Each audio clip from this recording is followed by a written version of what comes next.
guys, sorry, we're doing a photo shoot for my boy band. Anyways, welcome back, welcome back, welcome back. Last video, you guys got to see this. That video did really well. I really like this truck.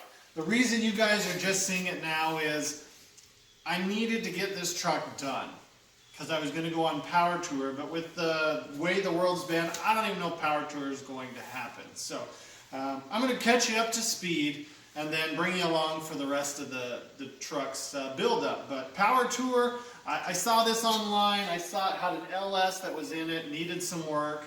Somebody had put the motor in it, so I was like, well, that's a good start. But I thought overdrive, fuel injection should be a good truck to take on the power tour because that's a pretty good test for an older vehicle. But it's just, I don't know if it's going to happen this year. So we'll just keep building the truck up, and there's always next year, or it could still happen this year. So don't think anything's going to happen over here to Frostbite. We're still going to work on him. I've got big plans for him. There's 3 boxes of parts in the bed for him. So we'll get back on him in a minute. I've got some parts coming for this one as well. The big plan for it, and I'll kind of tell you, is to get a bed on it and then some wheels and tires and lower it. We'll go into more details on that when we get there. So come on up here. I'll kind of show you what we've done. It had some old ones in here. I put in the ones they came with. What came with the guy that had bought it and then sold it to me had those. I put new headlights in. I did not go LED. This was before I bought the lights for Frostbite. I just bought these because they were cheap, easy, and I needed some lights.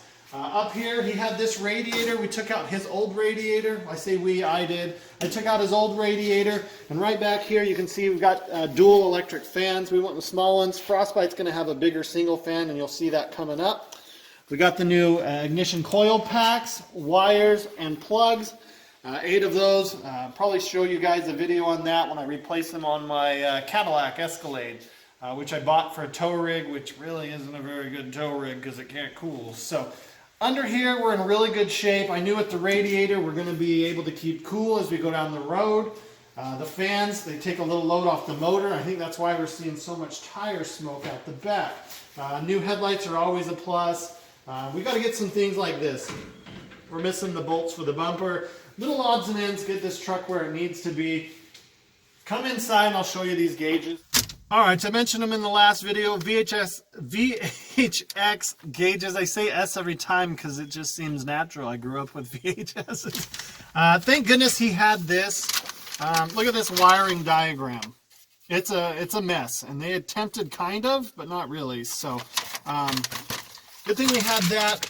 I've got every gauge here going now, minus the fuel. I still haven't touched it. The wires are back there. I'm probably going to have to run all new wires. But every gauge now works minus the fuel gauge. They light up when the key goes on. You got pressure. As soon as we fire it up, you'll see everything kind of jump to where it needs to. We got oil pressure, RPMs, the clock, just the clock. Speedometer, volts, we're right at 13. Fuel's not working, and then we're still cold because I just started it. So let's bring you guys over here. Not really wanting to focus in on those volts gauges. There's a little bit of, they need to be wiped. They've been sitting in here for who knows how long. We've got the stereo, but of course it doesn't work. Just like everything else, it kind of pushes in, so that's an issue. I was told this works. This does not work. Nothing's hooked up. I have not tried this yet. I don't even know if I can get it to open, but that would be a big thing to have work, but I'm pretty sure that probably will not work either. So we have no glove box liner, which is fine. I can get one of those pretty easy, but that'll help me wire this and figure out what the heck we got going on with this right here. Shifter's really cool. Didn't have to do much with it. It does need an adjustment. When I go to reverse, neutral, drive, we don't go anywhere until it pumps up or goes into, so it just needs a little hit up. Then you're too careful, you go too far, you go to neutral. So it's really nice. You never know if you're in third, fourth, neutral. Let me turn this off so you guys can hear me better. All the wires down here, you can see this, are kind of messy, but I had to do it to get these to work. And once I get the fuel gauge again, like I said, and Frostbite will do the same, I'll tuck them up, make it pretty. Overall paint in here, stuff in here was really nice when I got it. Seat's a little worn, but the headliner matches. These guys work. Newer dash pad. This really bothers me though. I'm not sure why they couldn't get that cut correct, but glass all looks good. We do have a seal issue somewhere in here. I want to say it's down here. I took it out and it was raining and she leaks. So we get a little water in. Not going to be a big deal. If I go to Power Tool, I have it resealed. Steering wheel's pretty trash. I just am not sure what style I want to go with this steering wheel. Let's jump out to the back there and I'll kind of show you what we got going on there. So another thing I really liked were these. I like the style. That was kind of like that first truck I was telling you guys about last video that I really liked. It had these all over. It had that on the seat. Not sure how I feel about those. They might get replaced. I don't really like the blue. I'd rather have an all black screen. So seats are in really good shape. There's a little wear here. Center console is removable. It's just nice to kind of have something to rest your arm on. One on the window, one over there. No power windows, but you can fix that like we did in the blue Suburban. They go up and down really nicely. These guys aren't stuck. All right, so I went up and I drove this truck, and like I said, it ran okay. It needed new plugs, wires, ignition boxes. It also needed a new one of these. We just weren't getting what we need. This one, they don't hold up very well out here, so that's my big concern with this. Is I'm going to go through these. They're not as good as an in-tank pump, but I mean, look how easy that's going to be to change if it goes out, which it probably will. So it was set up. I don't know how well. It did have a mid-90s bed on it. That was long gone before I got there. They've got the cross braces. Everything went there. We've got the tank back here. I don't know. I'm going to check real quick.